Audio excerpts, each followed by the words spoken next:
নমস্কাৰ, এই মুহূৰ্তত আহি পৰিছে অসমবাসী ৰাইজখনে কেইবাটাও গুৰুত্বপূৰ্ণ খবৰ।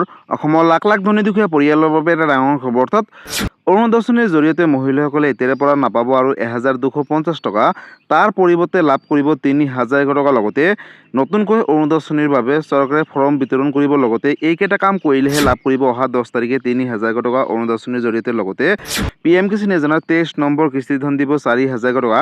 কিন্তু এই টকা কোনসকল কৃষকে লাভ কৰিব সবিশেষ জানিব এইটো ভিডিঅ'ৰ মাধ্যমত। গতিকে ভিডিঅ'টো সম্পূৰ্ণকৈ চাওক আৰু ভালদৰে বুজি লওক। তো বলক ভিডিঅ'টো আৰম্ভ কৰোঁ। আৰু আজিৰ প্ৰথমটো খবৰ হৈছে ৰাজ্যৰ লাখ লাখ মহিলাৰ বাবে এটা ডাঙৰ খবৰ। অৰুণোদয় আঁচনিৰ জৰিয়তে লাভ কৰিব 3,000 টকা। পোনপ্ৰথমতে আপডেটটো এবাৰ চাই লওক। অৰুণোদয় আঁচনিক লৈ ডাঙৰ ঘোষণা। ঘৰে ঘৰে যাব চৰকাৰী বিষয়া, সোমাব নতুন হিতাধিকাৰীসকলৰ নাম। চৰকাৰী ঘৰৰ পৰা অৰুণোদয় আঁচনিৰ ধনক লৈ মুখ্যমন্ত্ৰী ডক্টৰ হিমন্ত বিশ্ব শৰ্মাই হাতটাকৈ ডাঙৰ ঘোষণা কৰিলে। 3,000 টকালৈকে বৃদ্ধি হ'ব অৰুণোদয় আঁচনিৰ ধন। চৰকাৰ গঠন হোৱাৰ পিছতে পুনৰ মুখ্যমন্ত্ৰী ডক্টৰ হিমন্ত বিশ্ব শৰ্মাই অৰুণোদয় আঁচনিক লৈ কৰিলে বৃহৎ ঘোষণা।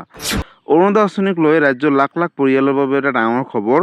ঘৰে ঘৰে যাব চৰকাৰী বিষয়া, কিয়নো ছাৰ্ভে কৰিব বুলি ঘোষণা কৰিছে মুখ্যমন্ত্ৰীগৰাকীয়ে। লগতে হিতাধিকাৰীসকলৰ হ'ব পুনৰীক্ষণ, যিসকল যোগ্য হ'ব তেওঁলোকে লাভ কৰিব টকা। সোমাব নতুন হিতাধিকাৰীসকলৰ নাম। অৰ্থাৎ যিসকলে যোগ্য হ'ব তেওঁলোকে নতুনকৈ অৰুণোদয় আঁচনিৰ বাবে আবেদন কৰিলে লাভ কৰিব টকা। হিতাধিকাৰীসকলৰ তালিকাত হ'ব পাৰে ডাঙৰ সাল সলনি। যোগ হ'ব নতুন নিয়ম। অৰ্থাৎ পূৰ্বৰ দৰে নহয়, এতিয়াৰে পৰা কেইবাটাও সাল সলনি কৰিব চৰকাৰে। অৰুণোদয় আঁচনিৰ হিতাধিকাৰীসকলক লৈ চলিব সমীক্ষা। লগতে হিতাধিকাৰীসকলৰ ঘৰে ঘৰে গৈ পুনৰ কৰা হ'ব ভেৰিফিকেশ্যন বুলি ঘোষণা কৰিছে মুখ্যমন্ত্ৰীগৰাকীয়ে। আৰু আৰ্থিক অৱস্থা উন্নত হোৱাসকলৰ কৰ্তন হ'ব নাম বুলি ঘোষণা কৰিছে। আৰু অৰুণোদয় আঁচনি পোৱা পৰিয়ালৰ সদস্যই চৰকাৰী চাকৰি পালে কৰ্তন হ'ব অৰুণোদয় আঁচনিৰ পৰা নাম।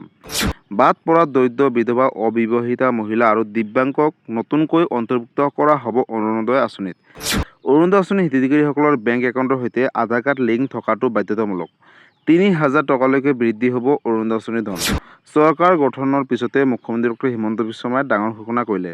ৰাজ্যৰ মহিলাসকলৰ বাবে এটা ভাল খবৰ। অৰ্থাৎ অৰুণোদয় আঁচনিক লৈ ডাঙৰ ঘোষণা কৰিছে চৰকাৰে।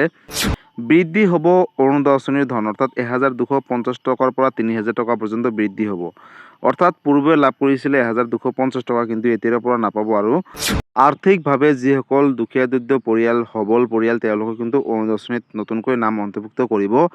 নিৰ্বাচনী ইস্তাহাৰত উল্লেখ কৰা সকলোখিনি প্ৰতিশ্ৰুতিয়ে পালন কৰিব অসমৰ মুখ্যমন্ত্ৰী ডক্টৰ হিমন্ত বিশ্ব শৰ্মাই। গতিকে ৰাজ্যৰ লাখ লাখ কোটি কোটি অৰুণোদয় আঁচনিৰ হিতাধিকাৰীসকলৰ বাবে এটা ডাঙৰ খবৰ। কিয়নো ৰাজ্যৰ লাখ লাখ মহিলাসকলৰ নামসমূহ অৰুণোদয় আঁচনিৰ পৰা কৰ্তন কৰিব।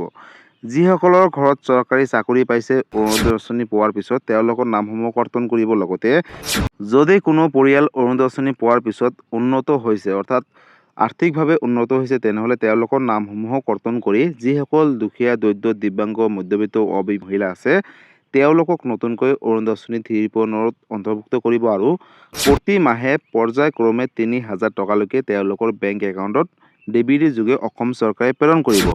গতিকে বন্ধুসকল, যদি আপোনালোকে এতিয়ালৈকে বেংকৰ লগত আধাৰ কাৰ্ডখনো লিংক কৰা নাই, তেনেহ'লে আপোনালোকে অতি শীঘ্ৰে বেংকৰ লগত আধাৰ কাৰ্ডখন লিংক কৰিব। যিহেতু এই টকাটো অসম চৰকাৰে DBT যোগে ৰাজ্যৰ লাখ লাখ মহিলাসকলৰ বেংক একাউণ্টলৈ প্ৰেৰণ কৰিব।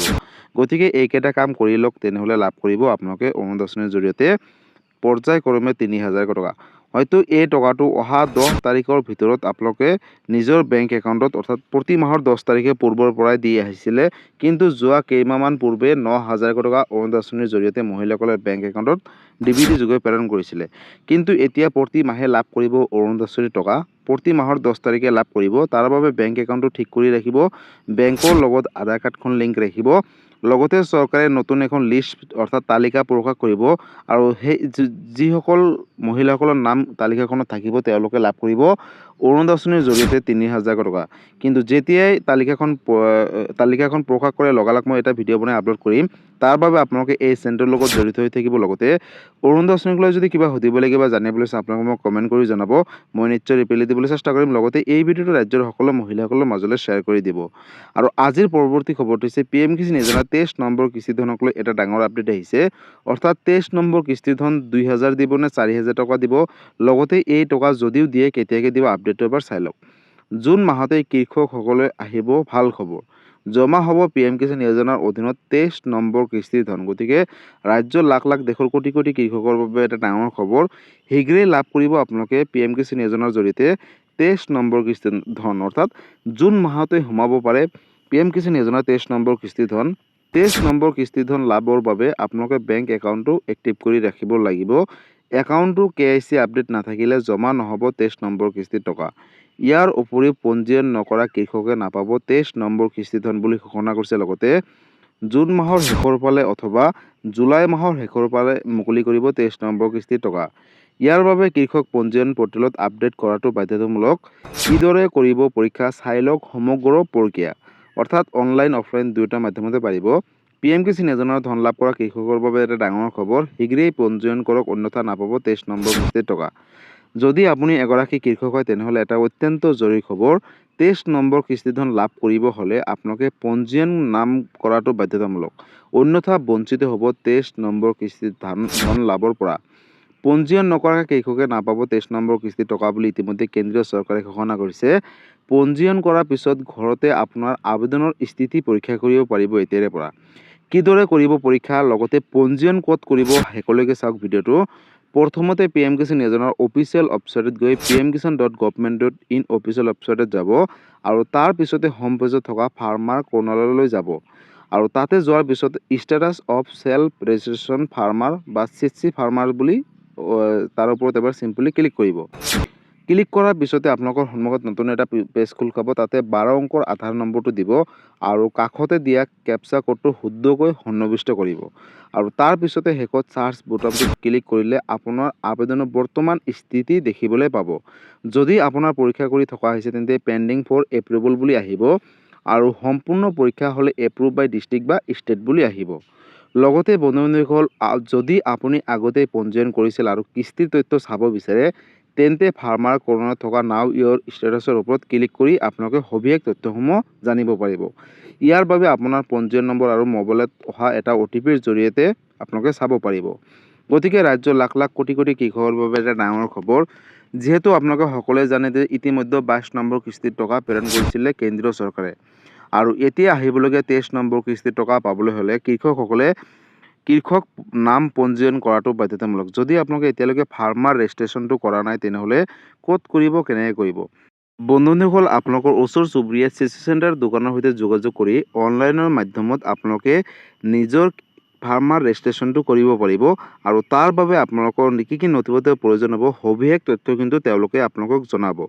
গতিকে পলম নকৰি 23 নম্বৰ কিস্তি ধন পোৱাৰ আগতে আপোনালোকে নিজৰ ফাৰ্মাৰ ৰেজিষ্ট্ৰেশ্যনটো কৰি লওক আৰু লগতে বেংকৰ KYC আপডেট দিয়া নাই যদি কৰি লওক। বেংকৰ লগত আধাৰ কাৰ্ড লিংক ৰাখক আৰু যদি আপোনালোকৰ মাটিৰ জমাবন্দীটো এতিয়ালৈকে আপডেট দিয়া নাই তেনেহ'লে এই সবিশেষ তথ্যখিনি অতি শীঘ্ৰেই আপডেট দিয়ক, কিয়নো চৰকাৰে হয়তো জুন মাহৰ বা জুলাই মাহৰ শেষৰ ফালে কিন্তু 23 নম্বৰ কিস্তি ধন মুকলি কৰিবলৈ গৈ আছে আৰু যেতিয়াই মুকলি কৰে লগালগ মই এটা ভিডিঅ' বনাই আপলোড কৰিম। গতিকে যদি আপোনালোকে এইখিনি কাম নকৰে তেনেহ'লে কিন্তু 23 নম্বৰ কিস্তিৰ টকাৰ পৰা বঞ্চিত হৈ থাকিব।